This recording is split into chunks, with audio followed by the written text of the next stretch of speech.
तो दोस्तों आज की इस वीडियो में मैं एक्सप्लेन करने वाला हूँ इंसीडियस 6 यानी इंसीडियस आउट ऑफ फर्दर की कहानी को। तो दोस्तों इस फिल्म की कहानी की शुरुआत होती है लगभग साल 1999 के पिट्सबर्ग शहर में, और जहाँ पर हमें एक पुराना घर देखने को मिलता है। ये घर होता है इंग्रिड हॉल और उसकी छोटी सी बेटी जेमा हॉल का। और घर के बाहर जो मेल बॉक्स लगा हुआ होता है उसमें दोनों के हाथों के निशान पड़े हुए होते हैं और उनके नाम लिखे हुए होते हैं।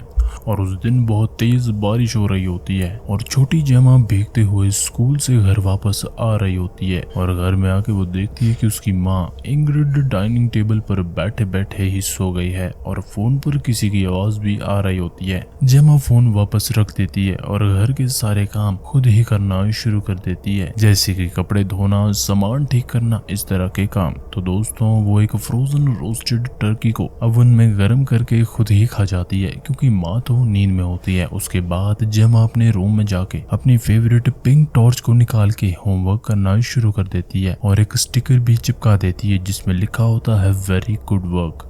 और थोड़ी ही देर बाद उसकी माँ इंग्रिड उसके पास आके बात करना शुरू करती है, लेकिन उसे कुछ भी याद ही नहीं रहता। उसकी आंखें सूजी हुई होती हैं जैसे कि वो कई दिनों से सोए ही ना हो। और इसी दुख में इंग्रिड वहाँ से चले जाती है और जेमा डरते डरते अपने रूम का दरवाजा बंद कर लेती है क्योंकि अब उसे अपनी ही माँ से डर लगने लगा होता है। और रात को एक अजीब सी घटना भी देखने को मिलती है जहाँ पर जेमा अचानक से अपनी माँ के रोने की आवाज से जाग जाती है और उसकी प्यारी टॉर्च भी गायब हो चुकी होती है और उसकी नोटबुक वाला स्टिकर उसके अपने बेड पर पड़ा मिलता है दोस्तों, जो समझ के बाहर था कि ये यहाँ कैसे आया। लेकिन डर के मारे जेमा किचन में जाती है और वहाँ पर वो देखती है कि उसकी माँ रो रही होती है और वो देखती है कि उसकी माँ के हाथ में चाकू होता है और वो अचानक से किसी और की तरफ चिल्लाना शुरू कर देती है और कहती है कि मुझसे दूर हो जाओ और मेरी नजरों से दूर हो जाओ। यहीं पर साफ पता चल रहा होता है कि इंग्रिड ये बात जेमा को नहीं बल्कि किसी और को कह रही थी जो जेमा को बिल्कुल देखने को नहीं मिलती। यहीं पर जेमा अपनी माँ को ढूंढते हुए बाथरूम तक पहुंचती है जहाँ पर इंग्रिड उसे देखकर बोलती है कि चली जाओ यहाँ से। और जब जेमा नहीं मानती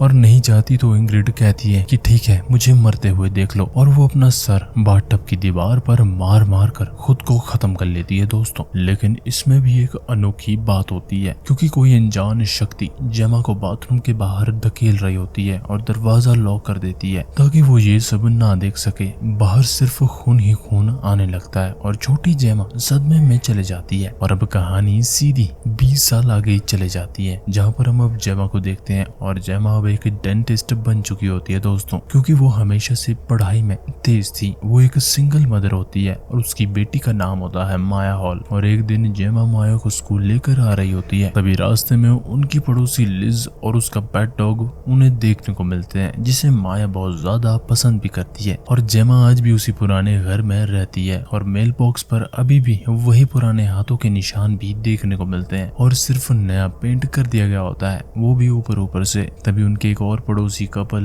मिस्टर और मिसेस सुलेवियन भी माया से मिलने आ जाते हैं और बोलते हैं कि जेमा भी बचपन में बिल्कुल माया जैसी ही पढ़ाई में काफी ज्यादा तेज हुआ करती थी। लेकिन इसी वक्त सामने वाली सड़क पर जेमा को 3 अजीब से बूढ़े लोग देखने को मिलते हैं जिसमें 2 औरतें और एक आदमी होता है। इनके पास गैस के सिलेंडर होते हैं। ये लोग देखने में बहुत ही ज्यादा अजीब लगते हैं, लेकिन जेमा उन्हें नजरअंदाज कर देती है और आगे बढ़ जाती है। यहीं पर घर पहुंचकर जेमा वही पुराने रोज वाले काम करना शुरू करती है जैसे कि वो बचपन में किया करती थी। और माया के रूम में जेमा उसे उसकी फेवरेट गुड़िया दिखाती है और वहाँ पर एक डांसिंग कैक्टस भी रखा होता है जो माया को काफी ज्यादा पसंद होता है। और घर में एक बड़ा सा स्टोरेज रूम भी होता है जहाँ पर जेमा अपनी माँ की पुरानी चीजें रख चुकी होती है जिन्हें वो डोनेट करने की सोच रही थी। और माया एक बॉक्स में अपनी नानी यानी इंग्रिड की तस्वीर देख लेती है। यहाँ पर हम नोटिस करते हैं कि जेमा हमेशा से मरे हुए लोगों को देखती रहती थी, या शायद ये कह लो कि मरे हुए लोग उसे देखते रहते थे। लेकिन अभी तक जेमा ने माया को अपनी माँ के बारे में कुछ भी नहीं बताया होता और उसका ये सोचना होता है कि जब माया जब बड़ी हो जाएगी तब वो उससे सब सच बता देगी, क्योंकि अभी वो इतनी छोटी है कि ये सब समझ नहीं पाएगी। और उस रात हम देखते हैं कि जेमा सो रही होती है, तभी उसे महसूस होता है कि बाहर कोई ना कोई प्रेजेंट है और वो उठती है तो अचानक किसी चीज से टकरा जाती है और बेड के नीचे झांकने पर उसे वही गुलाबी टॉर्च देखने को मिलती है। और बचपन में ये टॉर्च उससे खो गई थी, ये चीज उसे आज जाकर मिलती है दोस्तों। जैसे ही वो उसे उठाने के लिए नीचे झुकती है उसे किसी के पैर देखने को मिलते डालते हैं जिससे वो बहुत ज्यादा डर जाती है और वो बाहर निकलती है तो पूरे हॉलवे की लाइट्स ऑन ही नहीं हो रही होती। तभी बचपन वाली वही फोन कॉल की आवाज आती है और डाइनिंग टेबल पर वही फोन भी रखा होता है जिसे शुरुआत वाले सीन में भी देखा था। और जेमा फोन उठाती है तो एक बहुत ही ज्यादा डरावनी आवाज कहती है कि दरवाजा खुल चुका है। मतलब वो रेड डोर होता है यानी फर्दर का दरवाजा। और अचानक उसकी माँ की आवाज भी आने लगती है और वो कहती है कि मेरी मदद करो बेटा, दरवाजे को खोल दो ना जेमा। और वो बाथरूम से बुलाना शुरू करती है लेकिन जेमा देखती है कि कॉल की लाइन तो पहले से ही कटी हुई थी तो ये आवाज कहाँ से आई। तभी अचानक से उसकी ही माँ उसके पीछे से आकर उसे धक्का दे देती है। लेकिन ये तो फर्दर दुनिया होती है जहाँ पर जेमा असल में एस्ट्रल प्रोजेक्शन कर रही होती है, इसीलिए उसे ये टॉर्च देखने को मिली थी और इसी वजह से घर की रोशनी भी ऑन नहीं हो रही होती। मतलब जेमा की आत्मा भागते हुए अपने शरीर की तरफ वापस चले जाती है और यहीं पर सुबह माया उसे जगाना शुरू करती है और पता चलता है कि आज जेमा उठने में बहुत ही ज्यादा लेट हो गई थी जो पहले कभी हुआ नहीं था। और सबसे ज्यादा हैरान करने वाली बात तो ये थी कि वही टॉर्च अब असली दुनिया में वापस आ चुकी थी। और अगले दिन जेमा माया को स्कूल छोड़ने जा रही होती है। तभी रास्ते में उन्हें लिज और उसका डॉग राइडर मिलते हैं लेकिन आज राइडर जेमा और माया को देखकर बहुत ज्यादा भौंकने लग जाता है। तभी हम नोटिस करते हैं कि वही तीन बूढ़े लोग जो गैस सिलेंडर लेकर घूमते हैं वो असल में माया को ही घूर रहे थे और वो काफी ज्यादा अजीब तरह से उसे मुस्कुराते हुए देख रहे थे। मतलब ये लोग कोई आम इंसान नहीं हो सकते, मतलब ये कोई और एंटिटी है या तो कुछ ना कुछ सस्पेंसफुल चीज है। और हाँ, यहीं पर लिज भी उन्हें देख पा रही होती है और क्लिनिक में हमें पता चलता है कि जेमा असल में निक नाम के एक पुलिस ऑफिसर को डेट भी कर रही होती है जो उसका बॉयफ्रेंड भी होता है।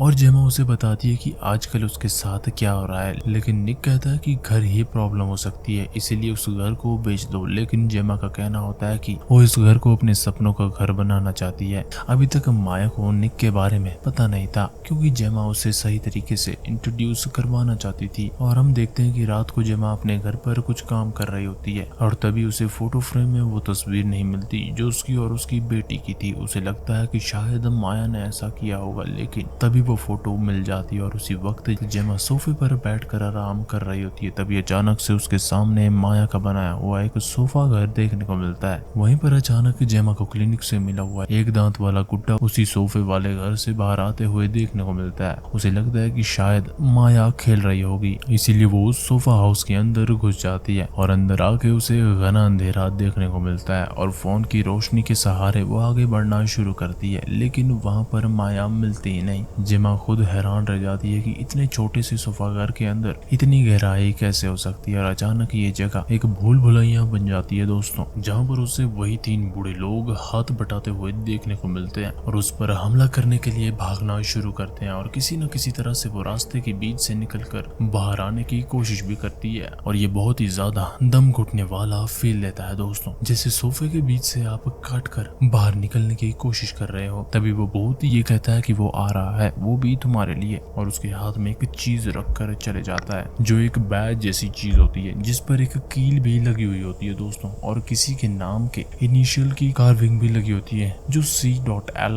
नाम की होती है। यहीं पर आखिरकार जेमा रियल दुनिया में जाग जाती है। मतलब अब तक वो फर्दर दुनिया में थी और गुस्से में जेमा उस सोफा हाउस को तोड़ देती है और शोर सुनकर माया नीचे आ जाती है और जेमा बहाना बनाती है कि वो साफ सफाई कर रही थी, लेकिन माया बताती है कि अभी रात के 2 बज रहे हैं, जिससे जेमा खुद सदमे में चले जाती है और माया को सुलाकर जेमा फोन पर निक को ये सब बताना शुरू करती है। वो कहती है कि आंख खोली तो उसकी माँ के गहने उसके पास मिल गए थे और उन पर भी वही मार्क था जिस चीज को मुझे दिया गया था और उसी तरह के इनिशियल्स जिसमें उसकी माँ की एक अंगूठी भी थी जिस पर वही इनिशियल्स थे दोस्तों। और अगले दिन हम देखते हैं कि जब जेमा क्लिनिक पहुंचती है तो उसे पता चलता है कि उसके नाम का फोटो फ्रेम गायब हो चुका है और डॉक्टर कहता है कि शायद वो टूट गया होगा और ठीक करवाने के लिए दिया गया होगा, लेकिन आज पेशेंट्स काफी ज्यादा हैं इसलिए जल्द से जल्द हमें आपको कंसल्ट करना होगा। तभी एक पेशेंट का नंबर आता है जिसका नाम लेस्टर होता है, जिसे जेमा ने रात को सपने में भी देखा था दोस्तों, और जो उसके घर के सामने खड़ा वही 3 बूढ़ों में से एक इंसान होता है जो उस क्लिनिक में प्रेजेंट होता है। और जेमा उससे पूछती है कि तुमको तो मैंने पड़ोस में देखा था ना, लेकिन वो सिर्फ अपना मुंह खोल देता है जो देखने में बहुत ही ज्यादा गंदा था दोस्तों। जब जेमा उसका मुंह चेक करती है तो दांतों के बीच एक अजीब सा चिपचिपा पदार्थ फंसा हुआ होता है और उसकी दाढ़ से एक बहुत ज्यादा बड़ा बाल निकलता है जिससे लेस्टर का दांत ही टूट जाता है दोस्तों।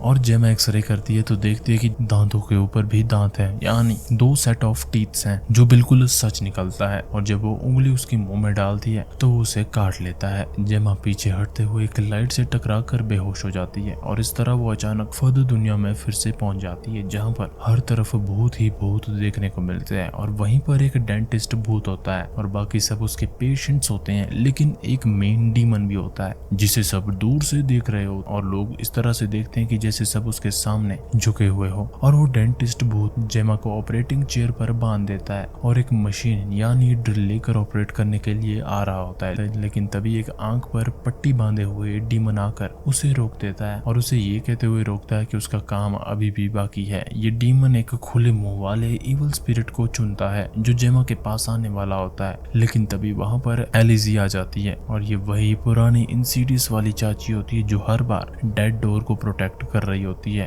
ताकि कोई भी डीमन बाहर ना निकल पाए। और यहीं पर एलिजी जेमा को अपनी बॉडी में वापस भेज देती है और उसे एक डायरी दे देती है और ये कहते हुए वो डायरी को देती है कि मुझसे आकर रियल वर्ल्ड में मिलना, मैं सब कुछ समझ आऊंगी, मैं हर चीज तुम्हें समझाकर हर चीज को सॉल्व कर दूंगी। यहीं पर जेमा क्लिनिक में जागती है और वहां पर लेस्टर अभी भी चेयर पर ही बैठा होता है और जेमा डायरी लेकर वहां से भाग जाती है और उस डायरी में हर तरह के डीमन की तस्वीरें बनी हुई होती है जो पिछली फिल्मों में देखने को मिली थी। और अब घर पर बिल्कुल वही सीन दोहराया जाता है जैसा इनग्रिड के साथ होता था, जहाँ पर इनग्रिड सोती है और जेमा खुद सारे काम करती है और जेमा माया से कहती है कि चलो खाना खाते हैं, लेकिन माया उसे याद दिलाती है कि वो लोग पहले ही खाने को खा चुके हैं। मतलब जेमा को रियल वर्ल्ड और एस्ट्रल वर्ल्ड का कुछ याद ही नहीं रहता। इसका मतलब ये है कि उसकी माँ भी 20 साल पहले इसी चीज से गुजर रही थी जो उसके अजीब से बर्ताव की वजह समझा देती है। दोस्तों यहीं पर निक घर आता है और माया को संभालने के लिए पूरी कोशिश करता है ताकि जेमा खुद एलिजी की डायरी में दिए गए एड्रेस पर जा सके।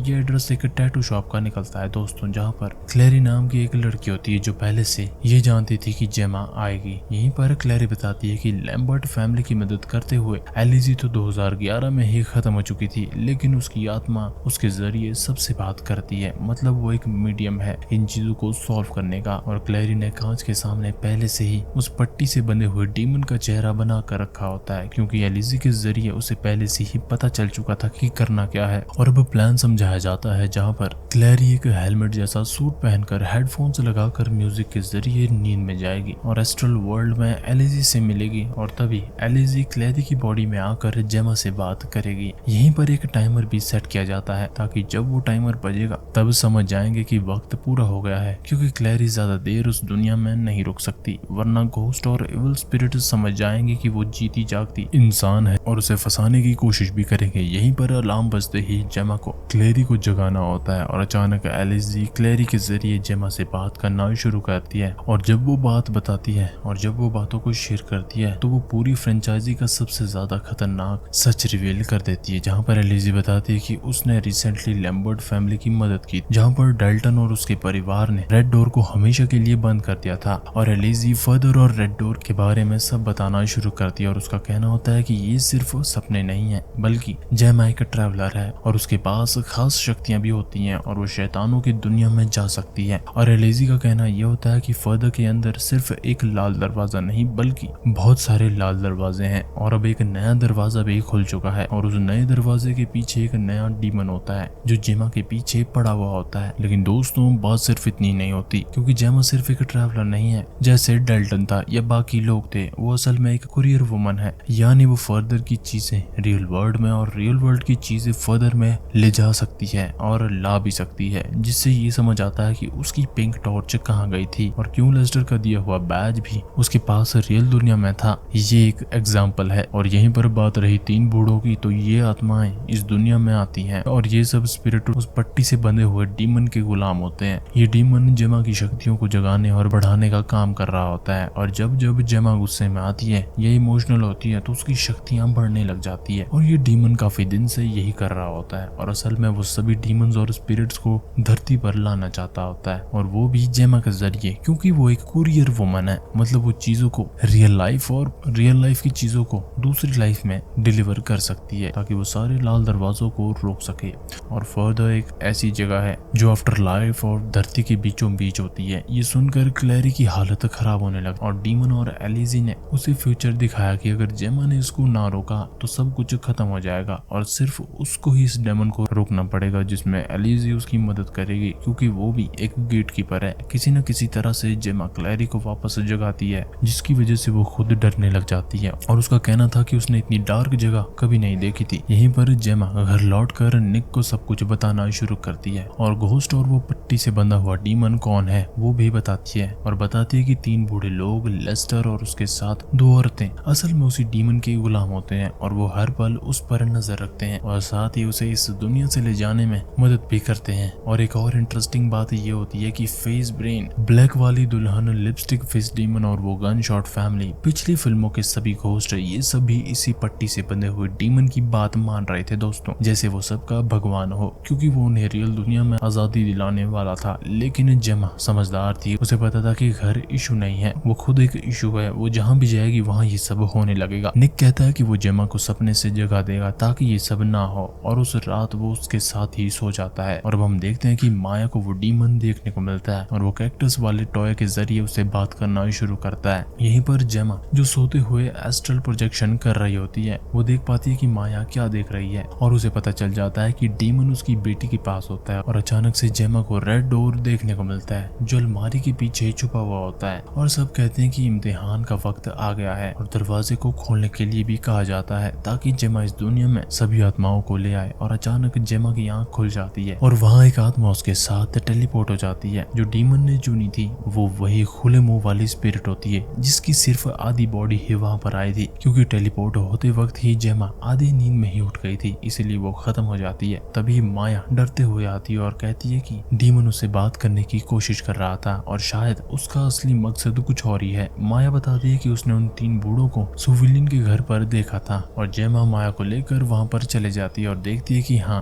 वो बूढ़े लोग वाकई वहाँ पर लाल लिबास में बैठे हुए हैं जो किसी कल्ट आउटफिट जैसा देखने को लगता है, जैसे कि कुछ न कुछ गलत किया जा रहा हो। और यहीं पर अगले दिन निक चीजों को चेक करने के लिए चले जाता है और इसी बहाने जेमा सुलिविन के घर के अंदर चले जाती है और वहाँ पर टीवी पर उसी आंख पर पट्टी बंधे हुए डीमन की असली जिंदगी चल रही होती है। जब वो एक इंसान था, उसका नाम था साइरस लैम, जो इनिशियल से मैच करता है दोस्तों, जो कि सीएल वाले इनिशियल्स थे दोस्तों, जिसके बारे में हमने ऊपर बात भी की थी। और हम देखते हैं कि साइरस लैम का एक कल्ट था और उसने ही इन्हीं 3 लोगों को चुना था जो आज बूढ़े हो चुके हैं, जिनका नाम लेस्टर, एडना और पैट्सी है। ये भी पता चलता है कि सुलिवियन के घर में जेमा की एक तस्वीर थी जो इन्हीं 3 बूढ़ों ने लगाई हुई थी और वो खून से रंगी हुई थी, जो दिखाता है कि कितने % शक्ति जेमा ने जगाई थी। और असल में साइरस ने खुद को इस कल्ट के लोगों के साथ खत्म कर लिया था और फिर वो इस दुनिया में पहुंच गया था और उसे शक्ति चाहिए थी। और आज भी कई सारे लोग उसे भगवान की तरह पूजते हैं। तभी साइरस टीवी के अंदर से कहता है कि इस रूम में बहुत सारी आत्माएं हैं, तुम जीत नहीं सकती। और उसने सबसे वादा किया होता है कि वो सबको मुक्ति दिलवाएगा और सबको रियल वर्ल्ड में वापस लाएगा, लेकिन काफी सारी शक्तियों के साथ। और यही उसका असली मकसद भी होता है दोस्तों, इसलिए वो जेमा का इस्तेमाल भी करना चाहता है, जो एक कुरियर वुमन की तरह उन लोगों को यहाँ पर लाएगी। मतलब जेमा पोस्ट ऑफिस से लेटर्स लेकर रियल दुनिया में लोगों तक पहुँचाने वाली पोस्ट मास्टर जैसी है। और ये लेटर्स कुछ और नहीं बल्कि डीमंस और इविल स्पिरिट्स होते हैं जिन्हें वो असल दुनिया में छोड़ सकती है। यहीं पर हम देखते हैं कि जैसे ही जेमा चिल्लाती है कि मुझसे दूर हो जाओ, तो अचानक वो एस्ट्रल वर्ल्ड में चले जाती है और साइरस उसे दूर फेंक देता है और जेमा अचानक रियल वर्ल्ड में जाग जाती है। और उसकी चिल्लाने की आवाज सुनकर निक अंदर आ जाता है और वो कहती है कि टीवी देखो, ये सब वही आदमी कर रहा है। लेकिन हैरान करने वाली बात तो ये होती है कि वहाँ पर अब टीवी होता ही नहीं बल्कि उसका बेस बचा हुआ होता है, जो बहुत ही ज्यादा खतरनाक तरीके से टूटा हुआ होता है, क्योंकि साइरस ने उस टीवी को फर्दर में भेज दिया था। और निक भी ये देखकर हैरान रह जाता है और वो भी यकीन करने लगता है कि जेमा के अंदर वाकई कोई ना कोई शक्ति जरूर प्रेजेंट है। और यहीं पर सुलिवियन का घर खाली मिलता है जहाँ पर सिर्फ ऑक्सीजन सिलेंडर्स पड़े हुए होते हैं। और निक पुलिस से साइरस की पूरी डिटेल्स निकाल कर लाता है और पता चलता है कि वो लोगों को ये कहता था कि वो उनके पूर्वजों से बात करवा सकता है। और एक दिन उसे गोली भी लग गई थी और वो वहीं पर खत्म हो गया था और शायद किसी ने कंप्लेंट कर दी होगी। और इसीलिए एलिस के कहने पर क्लेरी उनके घर पर आती है और पूरा प्लान बताती है कि आखिर उन्हें करना क्या है। यहीं पर पता चलता है कि साइरस ने जेमा की आत्मा का आधा हिस्सा अपने कंट्रोल में ले लिया था, जिससे वो उसे बार बार एस्ट्रल वर्ल्ड में जाने के लिए मजबूर करता रहता था और इसी वजह से वो कहीं भी बैठे बैठे सो जाया कर। और उनका प्लान ये था कि उन्हें उसे रेड डोर को बंद करना है, लेकिन उसे पहले एलिजी की मदद से जेमा को वापस एस्ट्रल वर्ल्ड में जाकर उस लाल दरवाजे से होते हुए साइरस को अपने पीछे काफी ज्यादा अंदर ले जाना होगा और फिर उसी लाल दरवाजे से लौटकर उसे सील करके वापस अपने शरीर में वापस आना होगा। लेकिन दिक्कत ये होती है कि वो 3 बूढ़े आदमी लेस्टर और उसकी टीम साइरस के गुलाम होने के नाते उस दरवाजे को बचा रहे होते हैं और प्रोटेक्ट भी कर रहे होते हैं। तो एक स्टेप ये था कि रेड डोर के अंदर साइरस को ले जाकर दरवाजा बंद करना होता है और वापस अपने शरीर में लौटना होता है, और दूसरा हिस्सा ये था कि उन्हें बूढ़ों के शरीर में सुलिवियन के घर में ढूंढकर उसका एस्ट्रल प्रोजेक्शन बंद करवाना होगा ताकि वो उस लाल दरवाजे के सामने ना रह सके। और ये काम निक को दिया जाता है। यहीं पर जेमा माया को लिज के पास छोड़ देती है और उसे अपना बचपन बताना शुरू करती है और आई लव यू भी कह देती है। लेकिन माया काफी ज्यादा डरी हुई होती है और कुछ बोल ही नहीं पाती। यहीं पर एस्ट्रल वर्ल्ड में जाने से पहले ही जेमा क्लैरी से पूछती है कि वो ये सब क्यों कर रही है। यहीं पर क्लैर बताती है कि अपनी माँ के गुजर जाने के बाद वो अनाथ थी, लेकिन इस तरह से अब वो अपनी माँ को देख पाती है और इसलिए शायद वो एलिस के लिए काम कर रही है। यहीं पर एस्ट्रल प्रोजेक्शन करते ही जेमा की आत्मा वहां पर पहुंच जाती है जहां पर एलिस भी तैयार हुई होती है और फर्दर वर्ल्ड के अंदर दोनों रेडी हो चुके होते हैं। लेकिन जब निक सुलिविन के घर पर चले जाता है तो वो बूढ़े लोग वहां पर मिलते ही नहीं और जैसा जैसा उन्होंने सोचा था कि बूढ़े उनकी हेल्प करेंगे, लेकिन वहीं पर ट्विस्ट होता है क्योंकि ये बूढ़े लोग काफी ज्यादा चालाक निकलते हैं और एस्ट्रल वर्ल्ड के अंदर लेस्टर और बाकी दोनों की आत्मा लाल दरवाजे को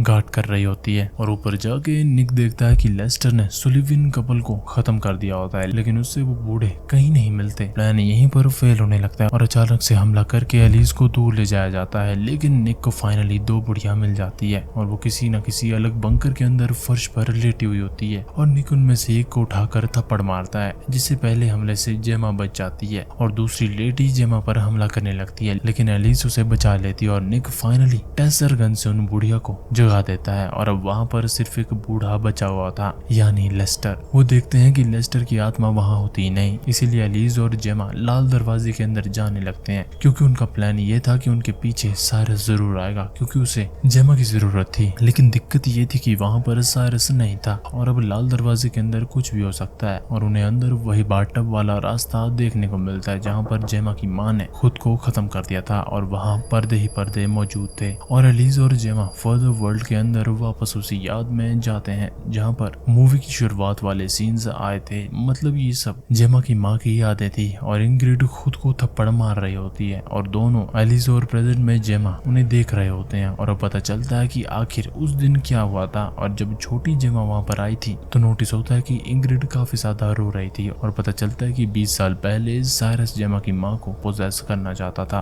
और साइरस कह रहा होता है कि मुझे खुद को पोजेस करने दो, कुछ नहीं होगा। लेकिन इंग्रिड इन सब चीजों को नहीं होने देती और ये करना नहीं चाहती और उसी वक्त छोटी जेमा वहाँ पर किचन में आई थी और इस सीन में पास में साइरस खड़ा हुआ था जिसको इंग्रिड ने कहा था कि वहाँ से दूर हो जाओ। फिर बाथटब वाला सीन आता है जहाँ पर साइरस इंग्रिड से कहता है कि मुझे खुद का इस्तेमाल करने दो अपनी भूतिया आर्मी को यहाँ पर लाने के लिए, क्योंकि अगर उसने ऐसा नहीं किया तो वो छोटी जेमा का इस्तेमाल कर लेगा क्योंकि उसके अंदर भी वही खास शक्तियां हैं जो तुम्हारे अंदर है। लेकिन इस शैतान को इंग्रिड ने अपनी ही यादों में कैद कर लिया था और खुद को खत्म करके उसे वहीं पर कैद करके रख दिया था। मतलब उसने जो कहा था कि मरते मरते मुझे देख लो, वो उसने साइरस से कहा था और तब से ही साइरस उस दुनिया में उसकी याद में कैद हो गया था। और अब समझ आता है कि जेमा ने इंग्रिड को मरते हुए ना देखा, इसलिए प्रेजेंट वाली जेमा ने खुद गेट बंद कर दिया था और उसे बाथरूम से बाहर निकाल दिया था क्योंकि फर्दर के अंदर कोई भी टाइम का कॉन्सेप्ट नहीं होता क्योंकि उसमें पास्ट प्रेजेंट फ्यूचर सब एक समान होते हैं दोस्तों। इसलिए छोटी जेमा खुद शुरुआत में बाथरूम से बाहर हो गई थी और जब जेमा बड़ी हो गई थी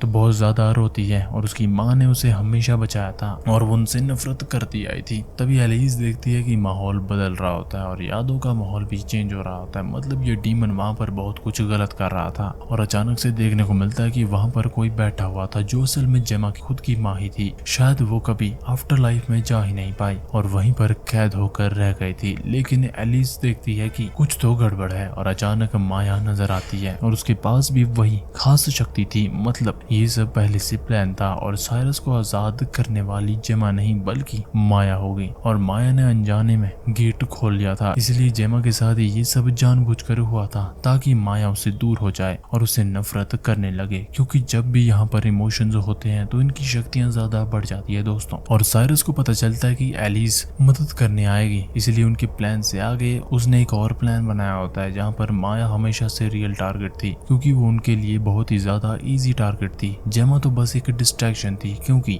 डीमन जानता था कि कि जेमा स्ट्रॉन्ग है और उसकी बातों में आसानी से नहीं आएगी, क्योंकि इंग्रिड से वो ये चीज पहले ही देख चुका था और उस दुनिया से इस दुनिया में लाने वाली शक्ति माया के पास भी थी। यहीं पर तुरंत से एलिस क्लेयर से कहती है कि निक को उस तीसरे बूढ़े यानी लेस्टर को ढूंढना ही होगा, और निक लेस्टर को ढूंढने के लिए निकलता है और उसे ढूंढ लेता है और उसे टेसर गन से शॉक कर देता है और सब कुछ करना शुरू करता है। लेकिन बूढ़ा उठता ही नहीं और उल्टा हंसने लग जाता है, क्योंकि उसने गैस का डोज कुछ ज्यादा ही हाई कर लिया होता है और उन्होंने माया को एस्ट्रल प्रोजेक्शन करवा कर पकड़ लिया था। और एलिस समझ गई थी कि कुछ तो गड़बड़ है और माया चिल्ला भी रही होती है, जिसकी आवाज से ये लोग सुन भी रहे होते हैं उसकी आवाजों को। तभी एलिस को लगता है कि उसे खुद कुछ न कुछ करना होगा और वो क्लेयर से कहती है कि उस लिविन के घर का रास्ता उसे दिखाए, और एलिस उस तरफ निकलने वाली होती है। तभी साइरस माया के पास आ जाता है, क्योंकि साइरस को जीवित होना था और माया को वैसे ही पकड़ लेता है जैसे उसने इंग्रिड को पकड़ा था, यानी हाथ में हाथ पकड़कर। और इस बार साइरस वाकई असली दुनिया में आ जाता है और फाइनली वो अपनी आंखों से पट्टी निकाल देता है और अपनी खाई कसम उसने पूरी कर ली थी और वो कामयाब भी हो गया था, तब वो भी असल दुनिया में आने में। और बस वो अचानक से ही एलिस को खत्म कर देता है, क्योंकि माया एलिस के घर पर थी, जहाँ पर ये सब उसने पहले से ही प्लान और प्लॉट करके रखा था,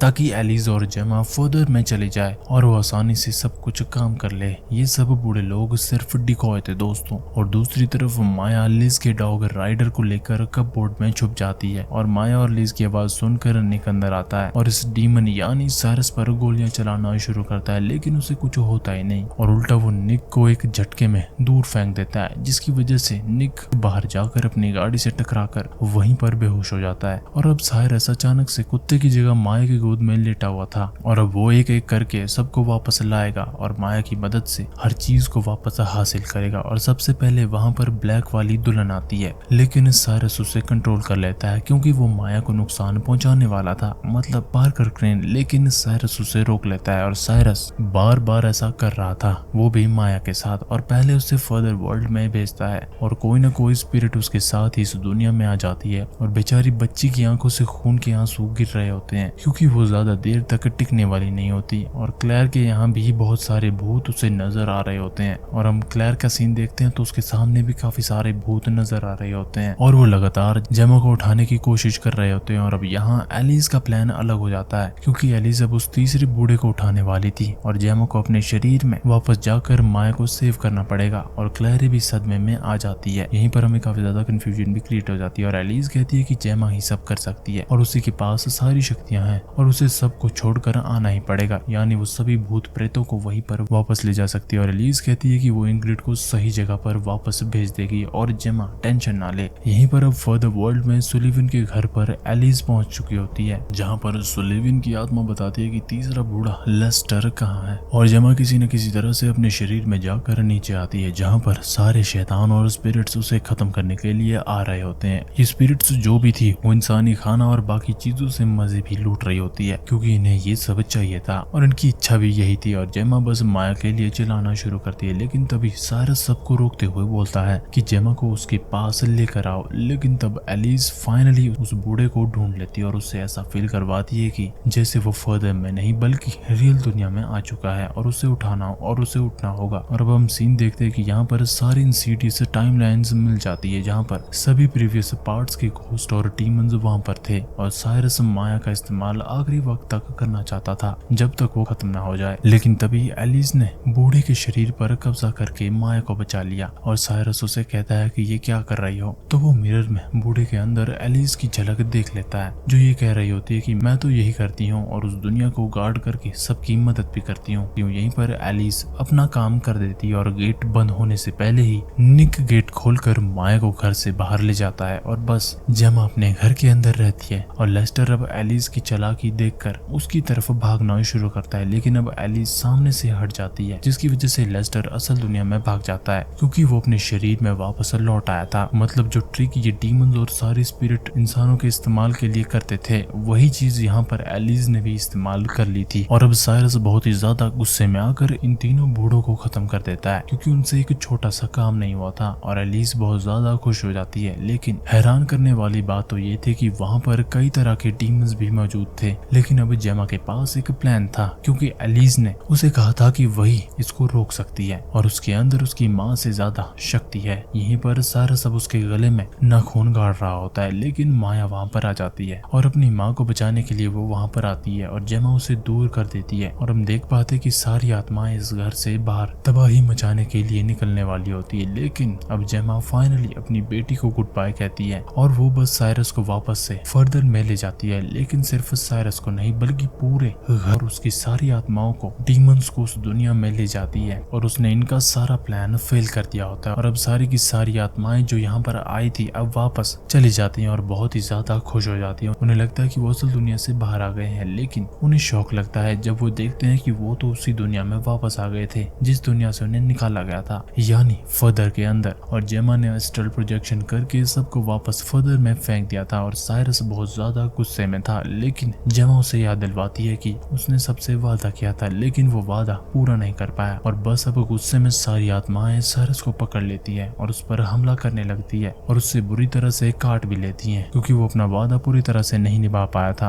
और सामने अब एलिस और इंग्रिड भी आ जाते हैं और सब खुश हो जाते हैं। और जेमा को भी अपनी माँ के लिए एक क्लोजर मिल गया था क्योंकि उसकी माँ हमेशा से एक अच्छी इंसान थी। तभी जेमा भी असल दुनिया में जाग जाती है और अब माँ बेटी दोनों हक करना शुरू करते हैं। और दोनों की माँ ने एक दूसरे को बचाया था, यानी इंग्रिड ने जेमा को बचाया और जेमा ने माया को। और निक भी यहाँ पर काफी ज्यादा खुश होता है और फाइनली एक हैप्पी फैमिली हो जाती है जो इंग्रिड के साथ कभी नहीं हो पाया था। और अब हम देखते हैं कि पुरानी यादें, यानी पुराना घर तो फर्दर में चला गया था, लेकिन बाहर जो मेल बॉक्स है वहाँ पर माया, इंग्रिड और जेमा लिखा हुआ होता है, यानी पुराना पेंट उतार कर नए वाले पेंट के साथ मर्ज हो गया था, जो दिखाता है कि अब जेमा को अपनी माँ से कोई न कोई शिकायत नहीं थी क्योंकि यहाँ का जो बेस है वो पुराने घर का रहेगा। लेकिन जेमा अब अपनी नई जिंदगी की शुरुआत करेगी और फाइनली उसने साइरस वाला लाल दरवाजा बंद कर दिया था जिसकी वजह से सारी बुरी आत्माएं वहीं पर कैद हो जाती हैं। तभी हमें एक पोस्ट क्रेडिट सीन दिखाया जाता है जहाँ पर उसी फेस डीमन का हाथ आता है जो साइरस को उस डेंटिस्ट वाली चेयर पर बांध देता है जैसे जेमा को बांधा गया था। और वहीं पर शुरुआत वाला डेंटिस्ट आ जाता है जिसे साइरस ने रोका था और जेमा के साथ कुछ भी करने से रोका था। और अब वो साइरस का मुंह खोलकर बिल्कुल वैसा ही करना शुरू करता है जैसे वो जेमा के साथ करने वाला था, यानी उसके दांतों को ड्रिल कर देता है। और ये कहा जा सकता है कि ये बुरी आत्माएं कभी भी खत्म नहीं होती। और सबसे बड़ी बात ये होती है कि आत्माएं और डीमन किसी के सगे नहीं होते, यानी वो अपनों को भी नुकसान पहुंचा सकते हैं। और ये सब गुलाम बने ही इसलिए थे क्योंकि साइरस ने उन्हें वादा किया था कि वो उन्हें बाहर ले जाएगा, लेकिन अब उसका काम खत्म हो चुका था और वो खुद ही इटर्नली टॉर्चर होता रहेगा जैसे वो बाकियों के साथ करता था। और इसी के साथ इंसीडियस की ये कहानी जहाँ एक माँ ने अपनी बेटी को बचाने के लिए खुद अपनी पिछली नफरत और दर्द का सामना किया, आखिरकार अपने घर, अपनी यादों और अपने डर को हमेशा के लिए बंद करके कहानी यहीं पर अपना अंतिम चरम छूती है। एक नई शुरुआत के साथ ये कहानी भी खत्म हो जाती है। मैं आशा करता हूँ आपको वीडियो पसंद आई होगी। अगर वीडियो पसंद आई हो तो वीडियो को लाइक और शेयर जरूर करना दोस्तों, और कमेंट में जरूर बताना कि वीडियो कैसी लगी। और अगर आपको इसी तरह की हॉरर फिल्म एक्सप्लेनेशन पसंद है तो मेरे भाई इस चैनल को सब्सक्राइब जरूर करना। और इस वीडियो में इतना ही रखते हैं, मिलते हैं अगली वीडियो में, तब तक के लिए धन्यवाद दोस्तों।